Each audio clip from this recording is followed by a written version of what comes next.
Tuesday edition, section 1904, with you, and it's a big day on the podcast. Our very first guest ever coming up in a little bit. He's probably been a guest on radio with me, I don't know, a couple dozen times, maybe more. Richard Deitsch, media reporter with The Athletic, previously of Sports Illustrated, wrote a story over the weekend with Sunday Night Baseball in town. Richard wrote a story about the end of Sunday Night Baseball on ESPN. 36 years, ESPN Sunday Night Baseball enters its final season. And I think a lot of people who are listening would probably say, good. Kind of ran its course.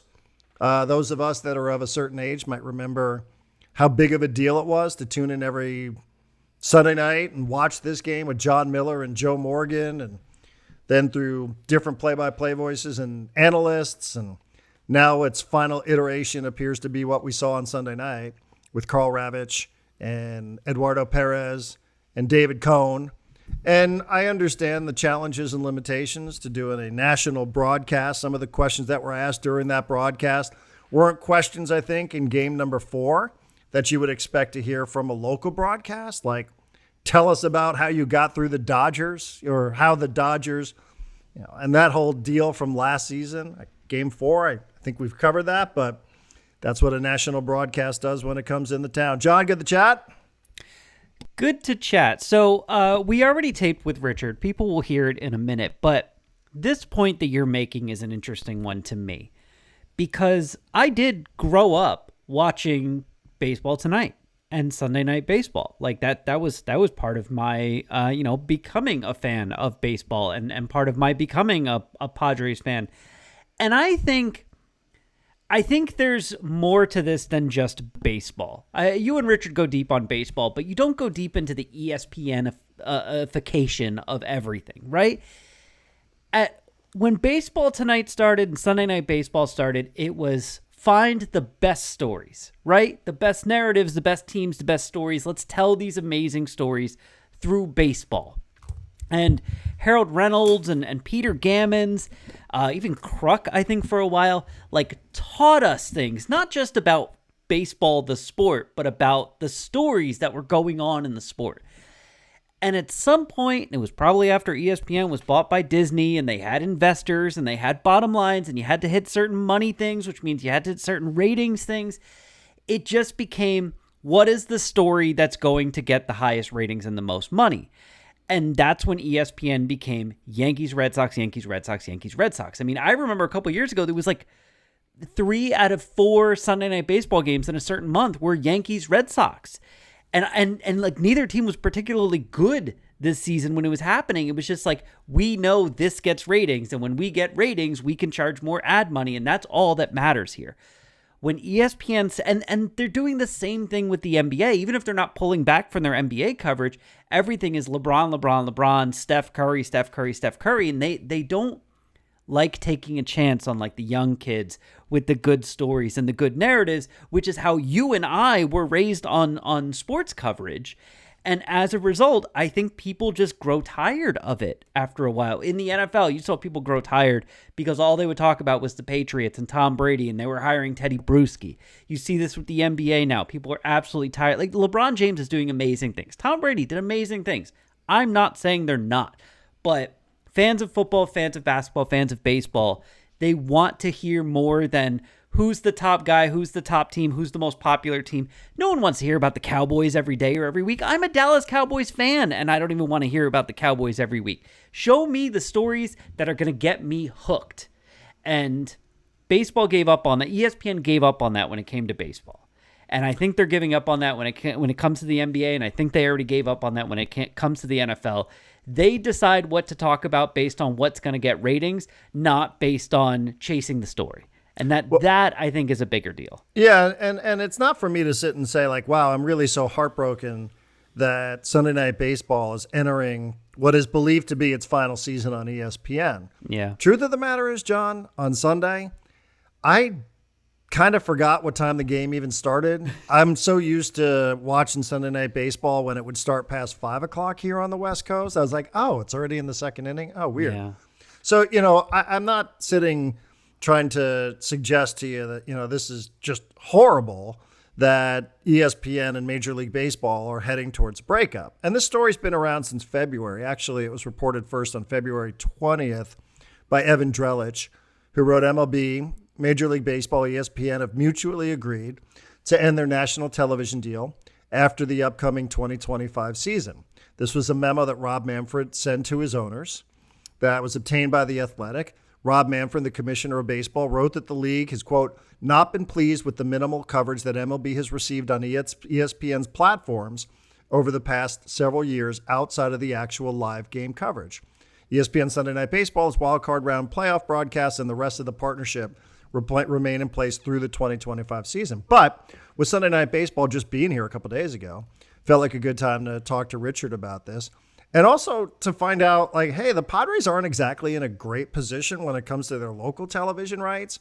The idea that a $550 million a year contract is going away at the end of the season, mostly, I think, and we'll talk to Richard about this, because ESPN doesn't want it anymore, suggests to me that they don't feel like it's worth $550 million. So where are you going to go to find that kind of money if you're Major League Baseball? This is yet another hit to the Padres' bottom line, because I can't imagine, John, that they're going to go and find themselves a deal better than $550 million that they were getting from ESPN. But I might be wrong about that. It's just sort of tough to see based on everything that you just described on what a national package seemingly is worth. And if it's not worth that much to ESPN, where's it going to be worth more?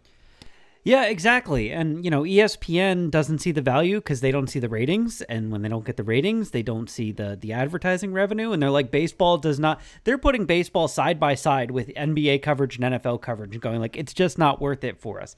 Now, the downside is if baseball is desperate for money, if someone walks in and offers them this kind of money, they might look the other way. If it's a DraftKings, a FanDuel, some sort of betting thing, a Barstool. Imagine Barstool's like, hey, all of our all baseball games are now through the Barstool app because we have agreed to pay baseball this insane sum of $500 million a year, or some betting place does it. Like, the problem is they're either going to have to look the other way from their morals, or they're going to have to take less money. And neither one is a great ending for the fans. Yeah. All right. So Richard will talk a little bit more about this. Very smart guy, dialed in. He'll tell us what baseball's options are if it's not going to be with ESPN, and it doesn't appear to be the case. So we would certainly suggest that you go and read Richard Deitsch's work in great detail. One thing, John, that happened after we posted yesterday, we talked a little bit about Jurickson Profar joining Manny Machado at the SDFC LAFC match on Saturday. And then after we were done and the story posted, Jeff Passan of ESPN and others reporting that Jurickson Profar is being suspended for 80 games for violating Major League Baseball's PED policy. He's due his day in court. He can appeal this. He can play until he's going to appeal. So, he can still go and be in Los Angeles with the Braves against the Dodgers. I don't know. So I hate it. Wait, so I hate it too. And look, you said on this podcast the other day that Jurickson Profar is not only a person you love, but a person that you hope to start a business with someday. Yeah. This is bad. This is bad for him. It's bad for the Braves. It's bad all around. It's just bad. Jurickson Profar is one of the good guys in baseball. This is terrible to see. He's also not to make any sort of negative connections, but like he was the guy working out with Fernando Tatis Jr. the offseason that Tatty got caught with this stuff. I wanted to look this up. So 80-game suspension is for the first positive test result. If he gets dinged again, it's 162 games. If he gets dinged a third time, it's a lifetime ban from baseball. I was more interested in the appeal process. So it says all suspensions are without pay. In addition, a suspended player can be replaced on the active duty by another player. Here we go. Players who test positive for their first or second tests are given the option to appeal, in which scientific tests will be conducted to prove the validity of the test. I don't understand. Like, are they saying there's a chance that the test is faulty? I guess. I mean, I'm guessing that probably was collectively bargained with the Players Association. I guess they're just worried about a false pot. Like, it doesn't say that they're going to test them again. It says they're going to like test the sample a different way or another time. I'm very confused by this. Or maybe you have to make sure all the protocols were followed to the letter of the contract, to the letter of the agreement. This is to make sure it didn't. You're right. This isn't a. You remember when Ryan Braun tried that? This is the Ryan Braun thing. Even though he was proven to be a complete fucking fraud, yeah. Who tried to ruin some innocent person's life. There was this idea, and he convinced people at the time that, this test like sat in this dude's car for a weekend and like, and like he convinced some people that actually happened, even though it turned out to be complete bullshit. But, I mean, I guess you have every right in the world to appeal, and I mean, I saw it a bunch yesterday as well. We all know who he pals around with. I would say also, though, it does prove one thing. His contract, he's going to lose. Let's say that the appeal is denied, and he'll lose 80 games. So we'll lose a half a season of revenue on a $40 million contract, right? He gets paid 12 this year, so that would be about 6. I think he is an incredibly popular player, not just in San Diego. And we have seen, Tatis return back to being every bit the marquee caliber player that he was before he got suspended. So yep.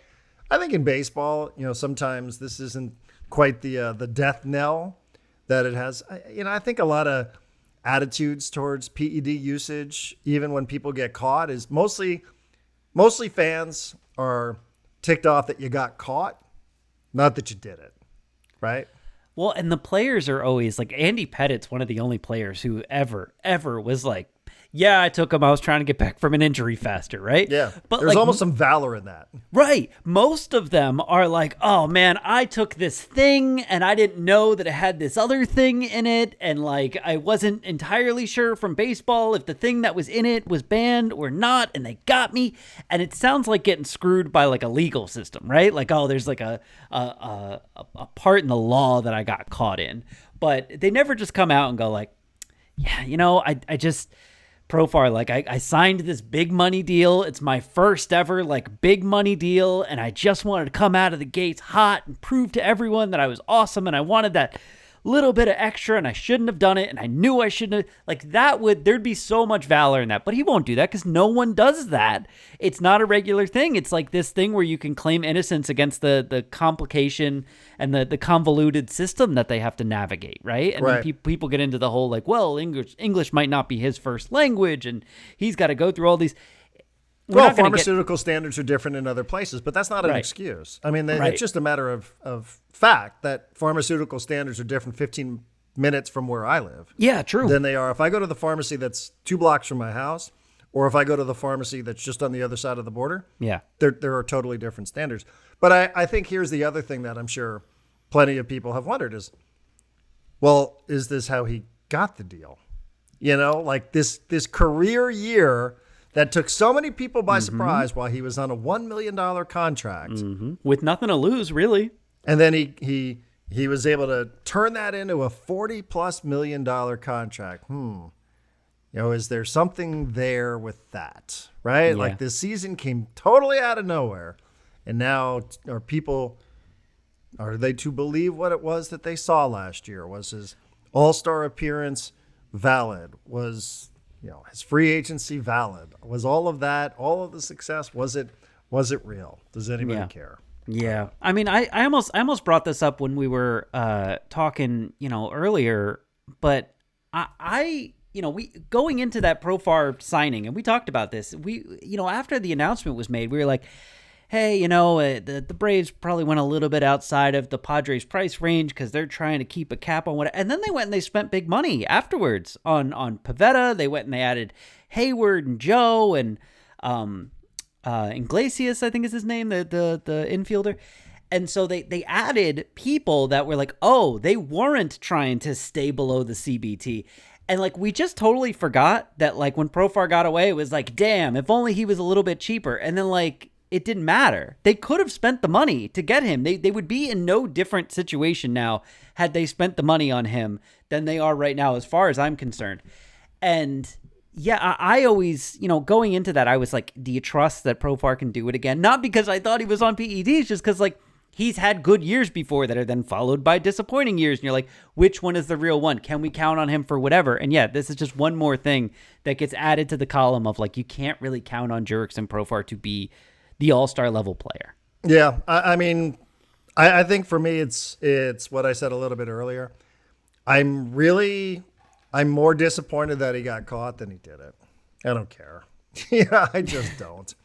I said a lot of younger attitudes have changed. I'm not a younger person, but my attitude has changed on this. I just don't give a shit at all.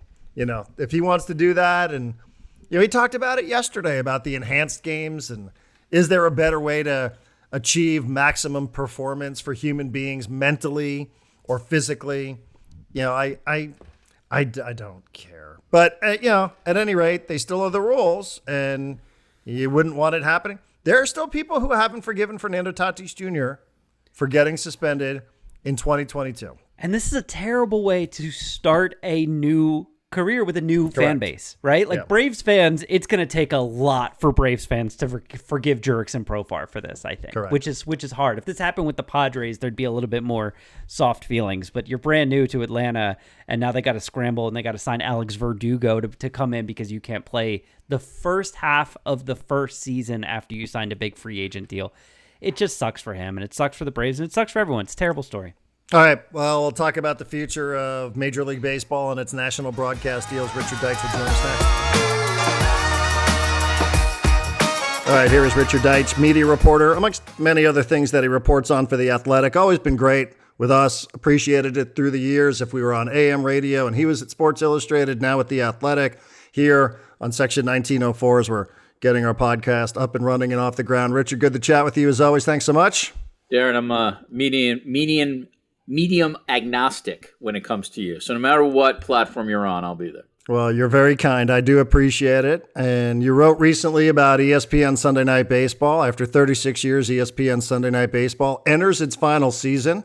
I guess we should feel some sense of satisfaction that the first Sunday Night Baseball and potentially its final season on ESPN was here in San Diego a couple of days back. Richard, I find, this is a program that's been on the air for 36 years, and I'm a little bit older than my partner, John, and a lot of other people. I get the sense there's two ways of looking at Sunday Night Baseball.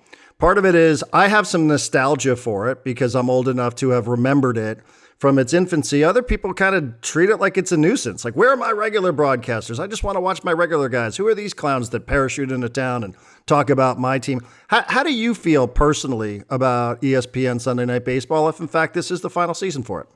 That's an interesting observation, Darren, because I think that the economy is real for people. There probably would be a somewhat of a nostalgic element for older viewers because there was something, at least when it started, it felt unique and special. So you're going back into the 90s and, the whole ecosystem was different, and a national game of the week, even in baseball, it felt big.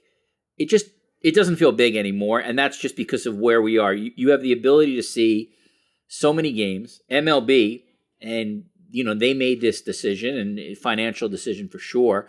They have so many national partners that it's just not unique to see a national game if you have ESPN, if you have Apple TV, if you have Roku, if you have Fox. And so I think the biggest to me, the biggest story here is that ESPN made a calculated and financial decision that they want to pull back on baseball. Like, think about that. Like, had you said that and when Sunday Night Baseball started, right, in the 90s, you'd be like, are you crazy? Like, the ESPN, baseball is a central part of ESPN's programming.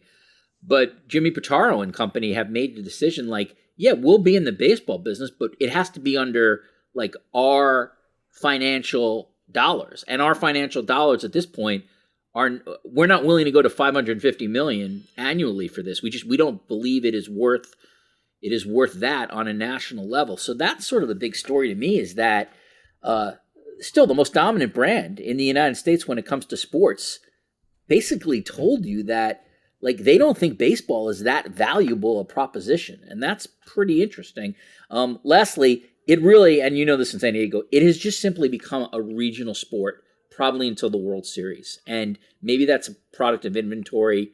Maybe that's just a product of maybe the NFL is the only national sport, but that's where we are today with baseball. Right, and you actually quoted one of the producers, Andy Jacobson or Jacobson, I'm not sure how to pronounce it. Yeah, but where he said that is the challenge. It's a national broadcast for a regional sport. But I feel like, hasn't that been true on some level forever with baseball when it comes to baseball? I mean, what has changed so dramatically in 2025 that, this regional sport is just struggling to find a foothold on a national broadcast?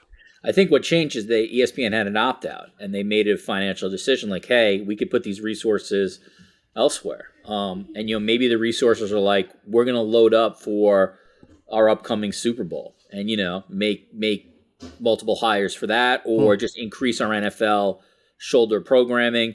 You'd have to have ESPN you'd have to have their line-by-line budget to really sort of know, okay, where is this dollar figure going from? But keep in mind, they just ponied up big again for the NBA, right? Massive increase. So even ESPN, it's not the ATM it used to be. And, every million, let alone hundreds of millions of dollars count. But you're correct. Like that's been the proposition for baseball for a long time, is it's always been a regional sport. So how do you make the Sunday night game interesting? I think to me, part of the problem is that like when we were younger, Darren, like it was very unique and novel to see certain teams. Like we just didn't, even like interleague play at the beginning was still fairly limited. You didn't see every single team.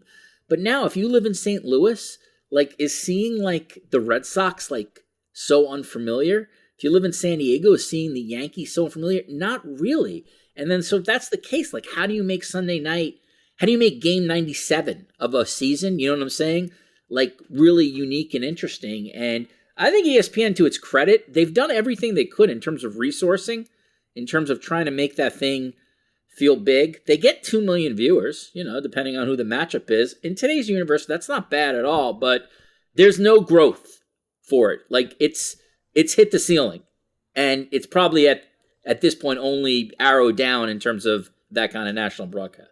$550 million a season is what Major League Baseball was getting from ESPN. And I do want to talk about that and what that might mean on a local level. But in response to what is being described, Richard, as a mutually agreed decision, number one, do you buy that? Was it mutually agreed? Does that timeline add up to you? No, I mean, I think I don't know how MLB wouldn't have wanted ESPN's money. Like that doesn't make any logical sense. I get Manfred's got to, he's got to send a memo out to the owners and be like, hey, ESPN's households are down. It's not as important as it used to be. Like, yeah, no kidding. Like, yeah. And it's the planet's warmer too. You're not telling me anything I don't know. So yes, I think they would still like it. I'll tell you just some really like small things that I've seen already. Like even if you go on ESPN.com, it is hard to find MLB. Like you got to scroll down a lot of times now to go all the way down there. Sometimes I don't see it like even in like the sort of the scroll bar at the top. So ESPN in some ways has telegraphed like what they feel about the sport. So if you're Rob Manfred, I think in terms of thinking future-wise, you're probably going to go to a streamer if they're truly interested in it. You probably throw your lot with an Amazon or I don't know if Netflix would be interested, but something like that. That's not really fan-friendly, but I think at this point, almost every professional league, honestly, is almost always about where's the highest dollar figure coming from. Rob Manfred in that memo to owners, he had a couple of interesting things to say. I don't know that they were congruent thoughts for me, but one point that he made is ESPN is a shrinking platform. What does he mean by that? I think he means that they're linear numbers. He's correct on that. That cord cutting and cord nevers have turned ESPN's linear business from 100 million household business into whatever it is now in the 60s. So 60 million people have access to ESPN in terms of linear. Now, what ESPN would sort of counter with is that like, okay, well now add up all our social media platforms, add up all our YouTube, add up all our this and that, and our reach is greater than it's ever been. Could also be true. So that's what Manfred is referring to. He's referring to like the very real erosion of people in the United States who have some kind of ESPN subscription. The second thought that he tossed out was, we're also very dissatisfied with the way we get treated on ESPN. And I don't know exactly what it is that Rob Manfred wants. Does he want Stephen A. Smith and Kendrick Perkins yelling about the torpedo bat? It sort of seems odd to me, because I don't know that that's what baseball fans want. But what is it that he wants from ESPN that he's not getting that's led to this moment in time? I would say Rob Manfred would want that secretly. I think he would love to have his sport be the conversation, including the hot take, attention economy. Where I think Rob Manfred probably, what he's talking about here, and by the way, I think he's correct, is that ESPN's overwhelming content agenda is the NFL, and then probably college football after that, then the NBA after that, and then really dropping everything else. And I think just in terms of especially their shoulder programming, which is like First Take and SportsCenter and all this other stuff, baseball's not prioritized. Where I think Manfred is out of his mind is I think he's just, I'm not going to say he's naive. I think he wants his sport to be at a certain prominence that is just not realistic in 2025. Like, he's behind college football. He's behind the NFL. Basketball's kind of interesting because it sort of really would depend on how your metrics are. If you want to say baseball's the number 3 sport, that's fine. I mean, some others would say it's basketball. But the thing is, like, they're so far behind football that Rob Manfred is just not being realistic in terms of what ESPN, a 24/7 entertainment-driven company, is going to be talking about. What they're going to be talking about is, one, the NFL more than anything else, and two, the drama that happens in the NBA off and off the court, because it's very easy kind of programming for them to do. The reality is, they showed you a lot about Darren, about what they think of baseball by eliminating Baseball Tonight, by eliminating like their signature studio show that used to be on when we were younger every day during the baseball season. Right. That's where we got the term web gem, right? I mean, Correct. that was a Baseball Tonight feature. And that's not even part of its buildup to, I mean, this actually is a statement because I'm even proving how much it's fallen off my radar. But that's not even, is that the name of the show that leads into Sunday Night Baseball? It's like I think something sponsored Baseball Tonight. I mean, it still has Baseball Tonight in it. I really should probably know that off the top of my head. I don't. But yeah, they still have a 6 to 7. Like if there's a game at 7 p.m., let's say, that there's still an hour pregame show on Sunday, which is hardcore. In some other ways too, like the MLB network probably hurts ESPN, because if you're a diehard baseball fan, you're probably going to watch that, right? On a much greater level than you would to watch ESPN's programming, hoping that you run into baseball. But also too, like their most popular generalists, so McAfee, Stephen A. Smith, Van Pelt, Greenberg. Would you say any of those people are quote unquote baseball people? None of them are baseball people, right? Yeah. Maybe Greenberg, top of my head. But they may talk about it, but that's not like their bailiwick. And I would say for Mike Greenberg, like he's probably made his bones like as a Jets fan, right? So he's like an NFL guy.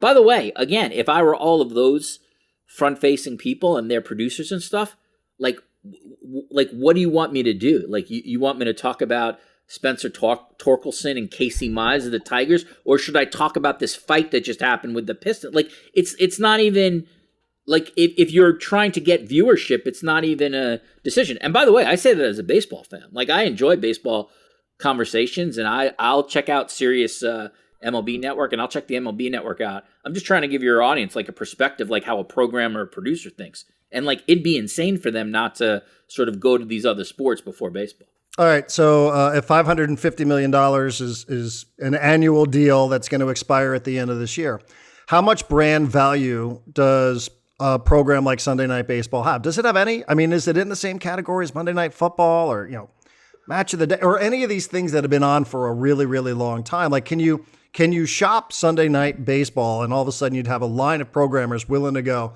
yes, okay, that's what I'm looking for my platform. Let's have a conversation. Yeah, I mean, the short answer is yes, but I think, again, let's say NBC decided to pick it up, okay, NBC/Peacock, because they have Sunday Night Football. They want to make their NBA program Sunday Night Basketball. So let's say they just like the idea of live sports on a Sunday. Yeah, they can brand it, and there's some probably brand proposition that people know that there is a national baseball game on that day. They're gonna have to educate the audience in terms of where that is now. But even on NBC, which is a network compared to ESPN, which is still cable, they're not getting 5 million viewers for that. Maybe they'd get to 3 million just because it's network versus cable, even in today's universe. But I don't think there is anything that can be done to make this thing into some kind of juggernaut. I mean, I happen to know this, just because you're writing about like viewership and stuff. Like, the 1982 All-Star game drew like 34 million people, right? I mean, just like that universe is dead. Like that doesn't exist anymore. If an MLB All-Star game like got 7 million, you'd be jumping for joy if you were ESPN. So I think it's limited. And I think, I mean, again, I'm not in the negotiations, but like if I was the streamers like Amazon and places like this, like I'm not breaking the bank for that product by any means. I do think one thing that makes logical sense to me is I could see Fox picking up Home Run Derby. That totally makes sense for them. It's like a one-off. It's an event. They already have the All-Star game, and like that totally makes sense. And they'll probably give MLB a nice chunk of change for that one. Here's what worries me a little bit on a local level, Richard. And, the Padres find themselves in a situation where they got swept up in the whole Bally Sports implosion. And unlike some other clubs around baseball that were able to patch it together, right? And they were able to Band-Aid it, and we'll see if there's some sort of bigger streaming deal coming up somewhere down the road. Maybe it'll look like the Apple MLS TV or Apple TV Plus MLS package. Who knows? But, the Padres, according to Kevin Acee, make somewhere between $20 and $30 million on local TV rights. They're trying to sell these streaming packages, which might bring in $5 million. The idea that you have a $550 million national TV package with ESPN disappearing, sliced up 30 ways, represents a significant amount of television money that the Padres potentially are losing at the end of the year. I don't know, how they cannot compete with the Dodgers for regional sports network status. And their hands right now are they're putting their future in Major League Baseball's hands. Major League Baseball, I don't know if you've seen a Padre game, but when Don Orsillo and Mark Grant come on, they're holding microphones with the MLB logo on it. This isn't even anything local. It's not even the Padres logo. Everything is in MLB's hands now. And it worries me as a Padre fan that it just seems to be subtract. Like I worry where this is going, losing local revenue the way they have, putting your trust in Major League Baseball, and now seeing that this deal's going to expire at the end of the year.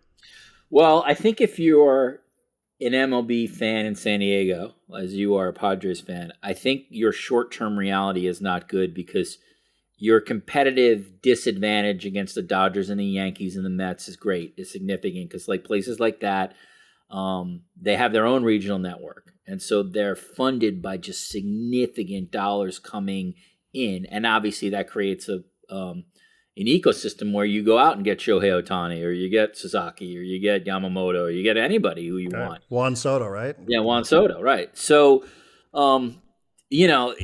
a lot of this is going to be about ownership, and like, is ownership willing to, I hate to say it, sort of lose money on certain years just to maintain some kind of, some kind of standing where they can compete at the end of the year. MLB's proposition at certain point is to get all these rights under their roof, and then they can eventually sell them out. Well, I'm still very skeptical that the Yankees and the Mets and the Dodgers and the places that have big regional sports networks already and are making a ton of money are ever going to give that up to sort of be part of like MLB doing it. If they could pool all the rights, obviously they can make some significant money because that's very valuable real estate. But I'm not sure I see the big clubs doing it. So, if you're the Padres, I think, and the Cardinals are going through this as well, I think you're just at a competitive disadvantage for a couple of years. And this gets back into the baseball part. It changes how you have to build a franchise, right? You have to really now focus on younger players, and you really have to be great in drafting and development because there's only a handful of teams. By the way, I live in a market that is one of those teams in Toronto that could really bid like humongous sums for like the level of free agent like Soto or Judge or like at that level. But the Padres will still be in, and I feel like contention for mid-tier free agents. But there's just few teams that can play in the Dodgers sandbox. So I don't have any good news for you because I like that the revenue is not being generated by MLB unless they have all the rights, all the teams. And I don't see any proposition where it would. If you're Manfred, you're asking like the top owners to sort of give up their competitive advantage. Like, why on earth would they do that? He can make the sell that it's for the good of the game, but I'm not buying the Steinbrenner family or you know what I mean, or the Dodgers are going to do that, because if they do that, then then the days of Ohtani are done for the Dodgers. They can't get everybody at that point. Right. But they still have to have somebody to play against. True. And I just wonder, are there more teams that you would say are in the same neighborhood as the Padres, or Yes. are there more teams that are in the same neighborhood as the Dodgers and the Mets and the Yankees? I would say they're more in the Padres. I have to. So that doesn't sound great, by the way, for the future. No, I'd have to look. I'd have to look at it to sort of see where the payrolls are. But it seems to me that there's off the top of my head, 6 or 7 teams that are really at a crazy payroll number, and then it feels like there's the mid tier, which I think the Padres are in. Then you do have some teams that essentially are just funding losing seasons to make money.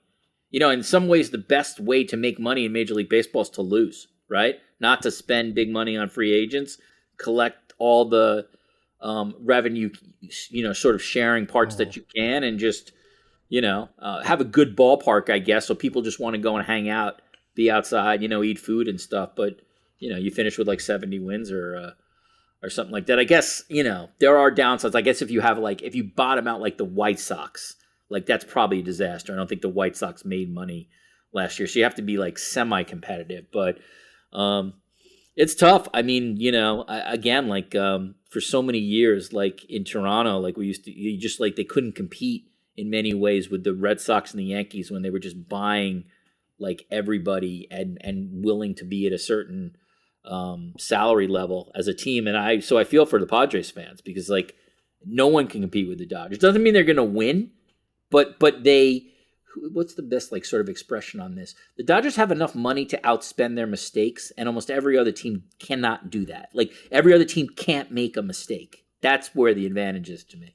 Yeah. Well, I mean, maybe someday we'll get some good news here when it comes to television rights. I don't know. I've been watching a lot of MLS just because we have an MLS club here now, and I like the look of the Apple TV product. I do. I think it's a very attractive. Now, I don't know how successful it is nationally versus internationally, but I know they don't reveal that sort of stuff. But in terms of what it looks like, if I were running baseball, I would be interested in that kind of concept.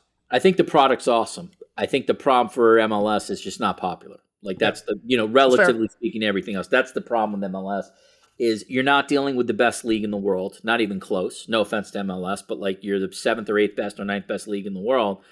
And so there's only like a certain amount of people, I think in the United States in particular, who are going to watch that. Like, they're not the Premier League and they're not La Liga.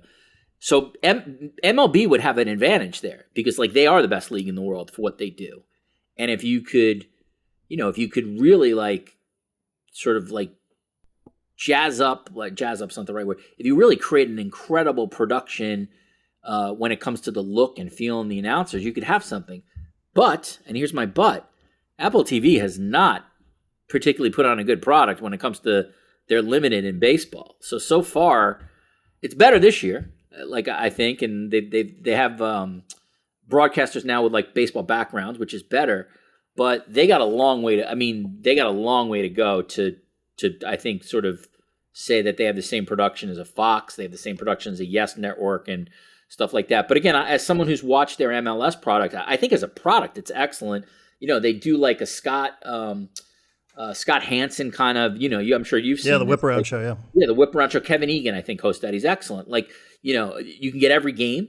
The announcers are really, really good. All the announcers know soccer. You got national Sunday night broadcast with Taylor Twellman, which I think is good. So I think they've invested money. I mean, they can still get better, but that's a good product. The problem is, walk down the street. Let's use Chicago example, right? You walk down the streets of Chicago and ask 100 sports fans to name an MLS player. 2 maybe can name. 2 of those 100 maybe can tell you somebody. Maybe. That's the problem. And those 2 might say Messi. Right, of course. Yeah, but as a concept though, if I'm baseball, I mean, I'm definitely thinking, this seems like the right idea for me. We'll see. Rob Manfred claims to have some options, so we'll see where this is going. He said it wasn't going to take long. So we'll see what he's got in his pocket. Richard, as always, great catching up. Thanks a million for doing this. Darren, best of luck with the show. Thank you.